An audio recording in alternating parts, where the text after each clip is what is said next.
Hey everyone, what's up? Remy here.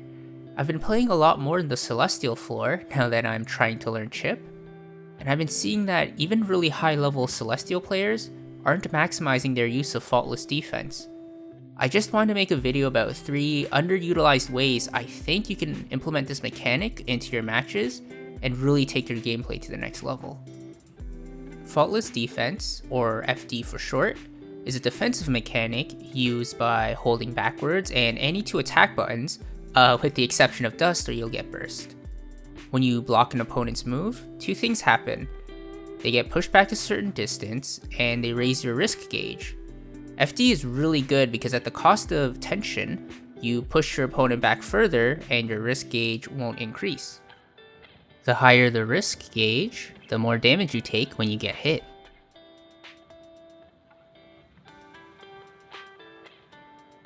This leads into the first use case of FD I want to talk about, and it might sound a little silly, but I legitimately notice it when I play against people in Celestial.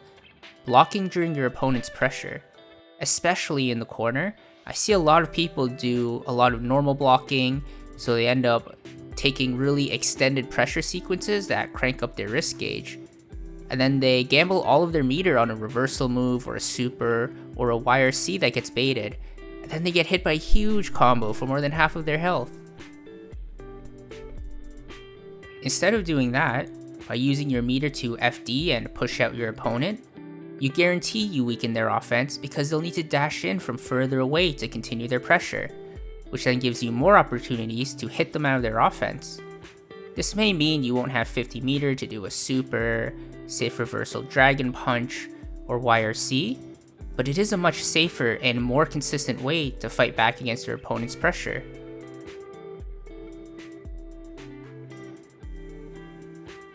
For example, I know a lot of people struggle with Nagoriyuki's pressure when they're in the corner.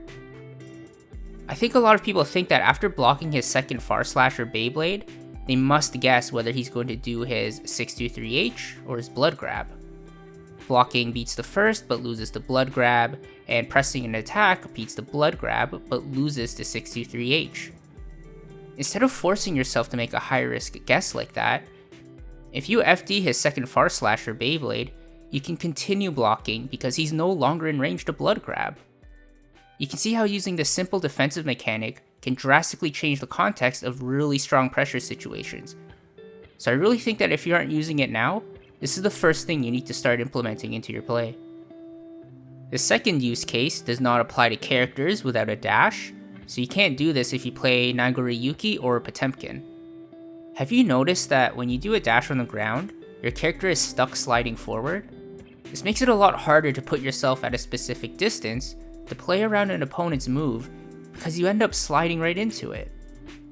However, did you know that if you use FD, your character immediately stops in place without sliding forward?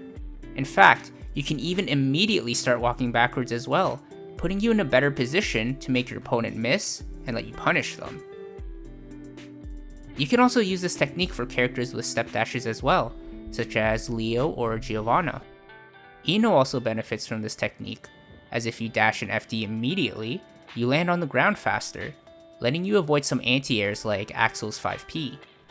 The third use case I want to talk about, and it doesn't apply to characters without a normal air dash, so you can't do this if you play Nagoriyuki, Potemkin, or Ino, and it's air dash FD.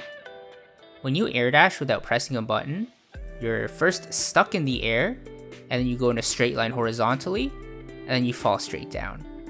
This is a really slow way to move around, so most people who air dash also press a button after it, because when you press an attack during the start of an air dash, you lower the amount of time that you're stuck in the air, and it lets you fly in at a much better angle as well. This is also why air dash is usually used to approach an opponent from the air. However, this is risky as well because if your opponent is looking for it, you can be easily punished with a counter hit anti-air combo. That's because you're stuck flying all the way down with your attack out. That's why I think the safest way to move around in the air is air dash FD. This gives you the great air dash angle you usually get from using an attack straight from air dash, but you aren't opening yourself up because you're still blocking. This means you can air dash at an opponent, FD to block, and then do an attack right before you land. If your opponent wasn't looking to anti-air, you either hit them or make them block, and then you can start your pressure. If they were looking to anti-air you, they more likely than not did their move immediately as they saw your air dash, and because you did air dash FD, you're able to block their anti-air. To beat this, they would need to use more difficult and more committal anti-air options, such as air grab or delayed anti-air. You can also use this technique as a defensive option to jump and air dash out of the corner more easily when you read them going in for dash up pressure. These are the three main ways I think more Celestial players should be using FD for right now, and once they do, I think they'll immediately see huge improvements and consistency in their gameplay. Let me know in the comments if you have any questions or if there's other ways to FD that I didn't cover in this video that you think are super important as well. You can also come visit my stream if you want to ask me anything or chill. I stream 3 times a week, and my schedule is posted and pinned to my Twitter, which you can find in the video description down below. I hope this video helped. This is Remy, signing off.